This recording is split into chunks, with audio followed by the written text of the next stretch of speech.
Hey there, YouTube. What's up? It's Gabby, back with another episode of Gabby Plays Clarinet. What am I doing today? Well, I did a bit of practicing before this point. I just finished eating some lunch. And today's Friday, so that means it's teaching day. Dun, dun, dun. Yeah, so teaching day, I just don't usually have as much time to practice, so I have to section off my time real well. Speaking of which, I only have really like an hour and a half before I have to leave. Oops. Anyways, today is teaching day, which means I get to teach young children and enlighten them about the world of music.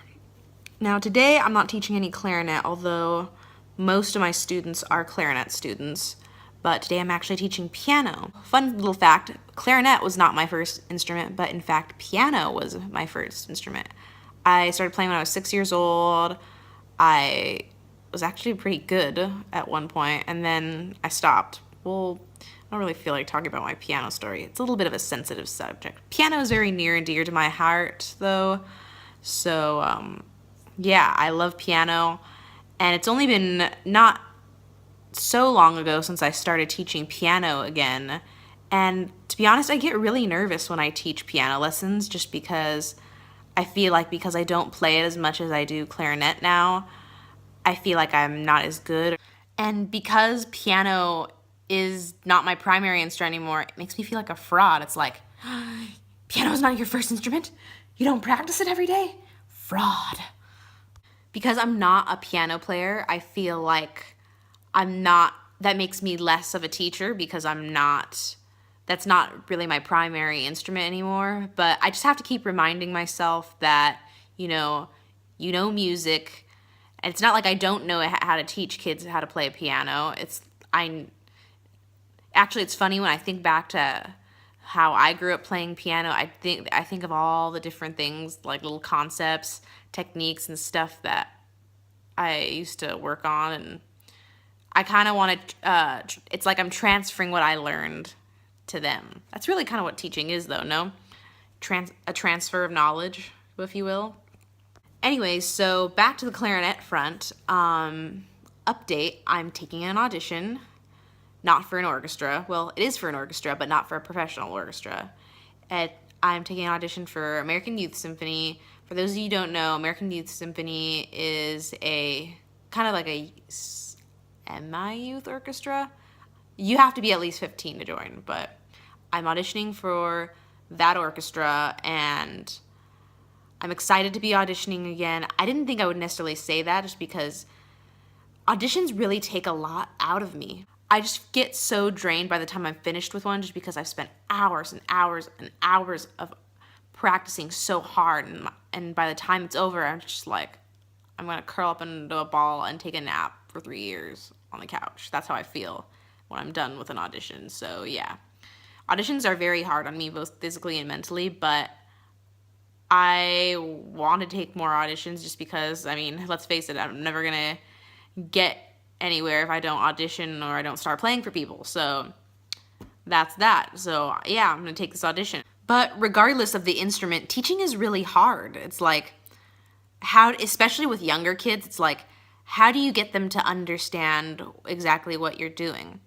I mean, definitely for me, whenever I teach someone, playing for the kid and showing them really helps, because I really feel like kids do really well modeling after someone, and especially depending on the age. It's like, I mean, it works really well for me. Anytime Bert plays something for me, and I think this also helps that I'm more advanced on the clarinet now. I'm able to kind of identify what he's doing differently than I am and kind of like imitate that.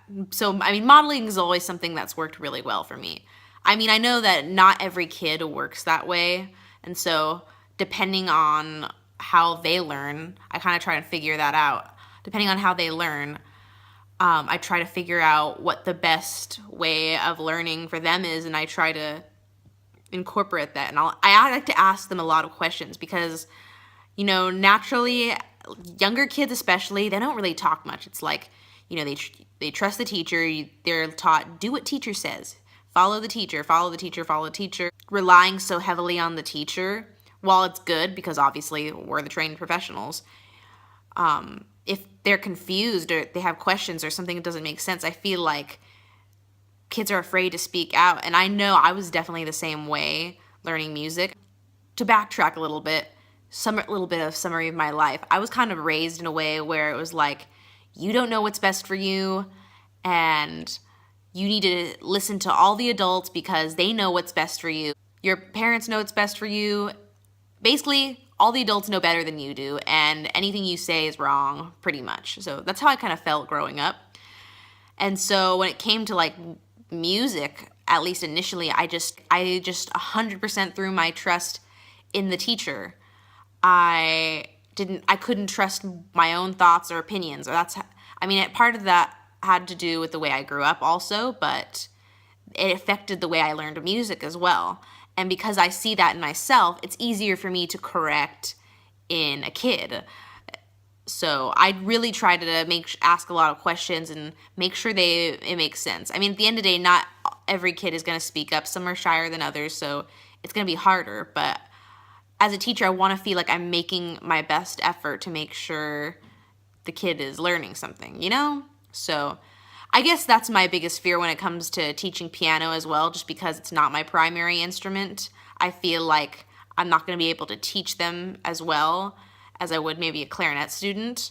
Although part of it is I've also been teaching clarinet longer, so I'm kind of used to it. When I started teaching clarinet, I was really scared too, just because it's like, I'm not a professional, or I didn't consider myself really a professional. I didn't think I know what I was doing. But then again, you realize nobody really knows what they're doing. At the end of the day, though, you obviously know more than whoever you're teaching. If they knew how to do it better than you, they probably wouldn't be asking for lessons in the first place. But yeah, you just have to trust that, you're trained, you know what you're doing. At this point, I've been playing for years now, so it's like, if I couldn't trust my own ability, then it's like, what am I doing trying to be a professional musician in the first place? So you have to trust in yourself a lot. So moral of the story, trust yourself. You know what you're doing, at least if you've been doing it for a long time now, or some kind of profession like that. So yeah, that's what today is going to consist for me. 2 piano students. They're brother and sister. So according to the dad, he said they're both around the same levels, and I'm somewhat familiar with the piano series they're talking about because I did all those different piano books growing up when I was studying piano. So, I don't remember exactly. If I probably digged around in my piano books in the closet back there, I'd probably find the book that he was talking about because I'm familiar with those names. So yeah, that's me for today. And then I'm going to go practice in a little bit. So before I do that, I have to go clean up the house a little bit. God, I'm just like running out of time even faster. Maybe I'll just get ready before I start practicing again. Anyways, yeah, so I gotta take care of some stuff. Sorry I haven't been picking up and vlogging as much. Again, I've only filmed a few episodes, I guess, but remember in that last vlog when I was talking about how I was kind of in a down slump? I was kind of in a down slump a little bit this past week. I've just been overwhelmed with a lot of projects that I've been having to do and other things, so I haven't really felt like picking up and talking, but again, the whole point of me doing this YouTube thing was so I could talk more, and I guess because things are a little slow right now. Some of the girls are out of town visiting their family this summer, so it's going to be a little slow with the quartet for a little while, and so I feel like I haven't been doing anything special. But I'm going to start thinking of things to talk about more specifically. Today was a good one because I'm going to teach, and I think teaching is an important thing to talk about, or at least an important thing in my life because I'm a music teacher, so yeah. I'm just going to clean up real quick, and then I'll kind of show you what I've been practicing a little bit.